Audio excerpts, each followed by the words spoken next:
الشیطان الرجیم بسم اللہ الرحمن الرحیم وقضینا الی بنی اسرائیل وقضینا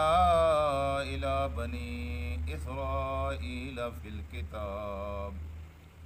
لتفسدن فی الارض مرتین وَلَتَعْلُنَّ عُلُوًّا كَبِيرًا صدق اللہ العلی العظیم۔ رفقائے گرامی، اللہ تبارک و تعالی نے اس کائنات کو عدل کی بنیاد پر، انصاف کی بنیاد پر قائم فرمایا ہے، اور اللہ پاک کو یہی عدل اور انصاف مطلوب ہے۔ جتنے نبی آئے ہیں اور جتنی کتابیں اتری ہیں،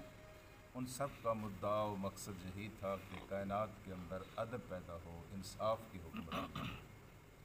اور جب عدل اور انصاف ختم ہو جاتا ہے تو اس کے نتیجے میں فساد برپا ہوتا ہے۔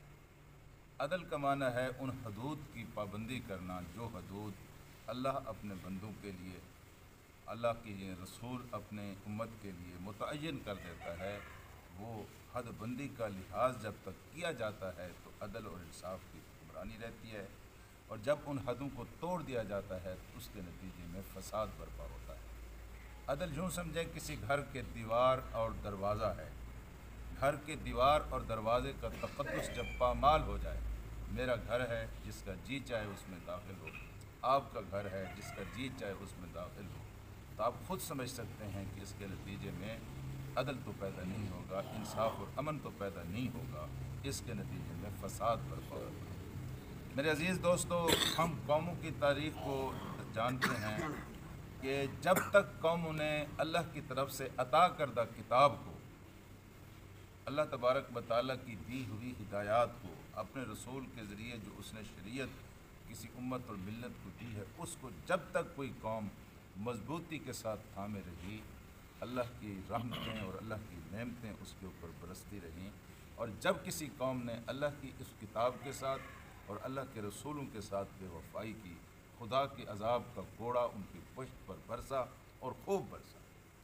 اور اس سلسلے میں یہ بات آپ ذہن میں رکھیں کہ اللہ تعالیٰ کا یہ ضابطہ انتہائی بے لچک ضابطہ ہے۔ یہ نہیں ہے کہ بنی اسرائیل کے لیے یہ تھا اور مسلمانوں کے لیے نہیں ہے، یا بنی اسرائیل کے کسی ایک طبقے اور فرقے کے لیے تھا اور دوسرے فرقے اور طبقے کے لیے نہیں ہے۔ یعنی جس طرح صبح سورج طلوع ہوتا ہے، یہ اللہ کا اصول ہے، اللہ کا ضابطہ ہے۔ جب کوئی قوم اس طرح کے کام کرتی ہے، یعنی اللہ کی دی ہوئی کتاب کی اور اللہ کی طرف سے بھیجے ہوئے رسول کی نعمت کی قدر نہیں کرتی، تو اس قوم کو ہر حال میں تباہ و برباد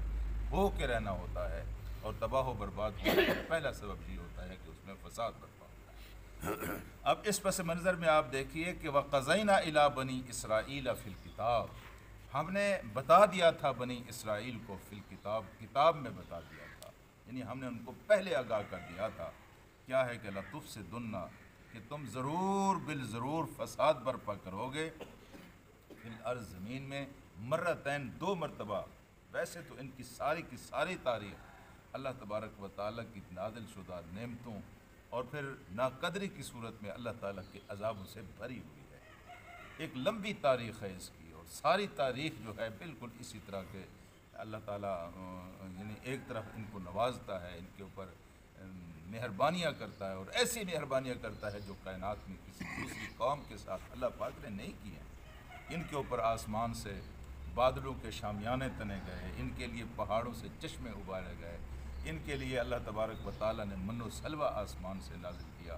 ان کے لیے اللہ تبارک و تعالیٰ نے فرعون جیسے بادشاہ کو ان کی آنکھوں کے سامنے غرق و برباد کیا۔ یہ ساری اللہ کی نعمتیں ان کے اوپر ہوتی رہیں، لیکن ان ظالموں نے بھی جہاں موقع ملا انہوں نے اللہ کے رسول کو اور اللہ تبارک و تعالیٰ کی شریعت کو رسوا کرنے کی پوری کوشش